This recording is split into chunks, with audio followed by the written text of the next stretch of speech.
नमस्कार। आज हम कुछ ऐसे सवालों की दुनिया में चलेंगे जो हमारे देश की पहचान से लेकर इस पूरे ब्रह्मांड के बड़े बड़े रहस्यों तक फैले हुए हैं।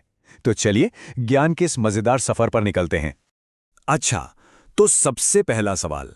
हमारे आसपास की दुनिया भई अनगिनत बातों और तथ्यों से भरी पड़ी है। लेकिन आज हम कुछ सबसे मजेदार और जरूरी बातों पर ही ध्यान देंगे। तो चलिए शुरू करते हैं। सबसे पहले बात करते हैं अपने देश की, भारत की।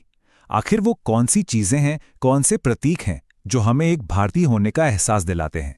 तो पहला सवाल बिल्कुल सीधा है। भारत का राष्ट्रगान कौन सा है?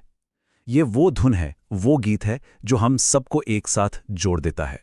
जी हाँ, जन गण मन। रविंद्रनाथ टैगोर ने इसे लिखा है और ये सिर्फ एक गीत नहीं है, ये तो भारत की अनेकता में एकता का जश्न है। चलिए, संगीत से अब थोड़ा प्रकृति की तरफ चलते हैं। क्या ये पता है कि भारत का राष्ट्रीय पशु कौन है? एक ऐसा जानवर जो हमारी शक्ति और शान का प्रतीक है। और वो है शानदार बाघ। बाघ को हम सिर्फ उसकी ताकत और खूबसूरती के लिए ही नहीं जानते, बल्कि ये भारत के वन्य जीवों को बचाने की हमारी कोशिशों का भी एक बहुत बड़ा सिंबल है।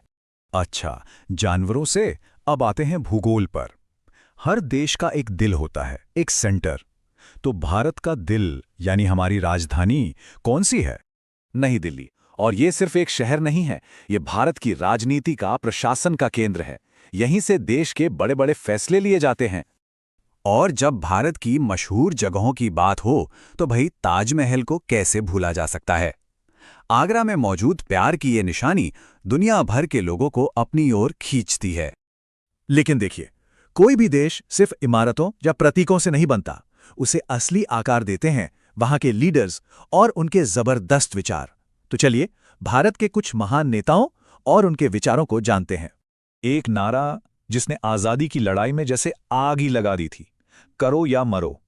सोचिए, सिर्फ 3 शब्द, लेकिन इनमें एक पूरे देश का जज्बा छिपा था। और ये दमदार नारा दिया था महात्मा गांधी ने।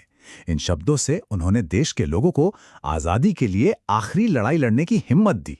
हम सब गांधी जी को महात्मा कहते हैं, पर कभी सोचा है कि उन्हें ये उपाधि, ये नाम सबसे पहले किसने दिया? ये सम्मान उन्हें दिया था महान कवि और नोबेल पुरस्कार विजेता रविंद्रनाथ टैगोर ने। ये दो महान लोगों का एक तरह से मिलन था, जिन्होंने भारत के भविष्य को एक नई दिशा दी। तो आजादी के ठीक बाद देश को एक मजबूत नेतृत्व की जरूरत थी। तब जवाहरलाल नेहरू बने देश के पहले प्रधानमंत्री और डॉक्टर राजेंद्र प्रसाद ने पहले राष्ट्रपति के तौर पर देश को संभाला। और ये सब कुछ मुमकिन हुआ उस एक तारीख की वजह से, 15 अगस्त 1947। ये वो ऐतिहासिक दिन था जब भारत ने आजादी की एक नई सुबह देखी।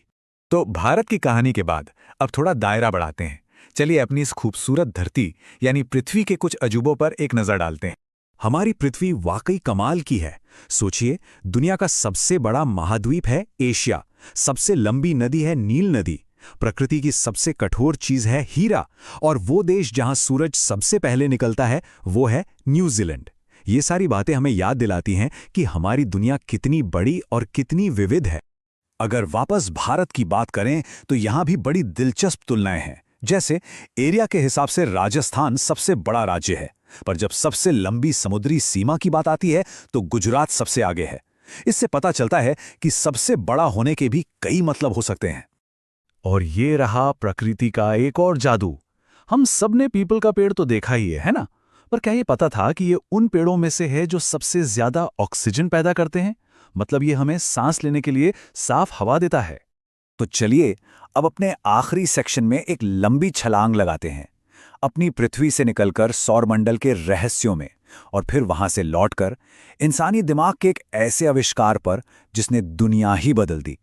अब एक ऐसा सवाल जो हमें सीधा सितारों की दुनिया में ले जाएगा। हमारा जो इतना बड़ा सौरमंडल है, उसका हेड कौन है?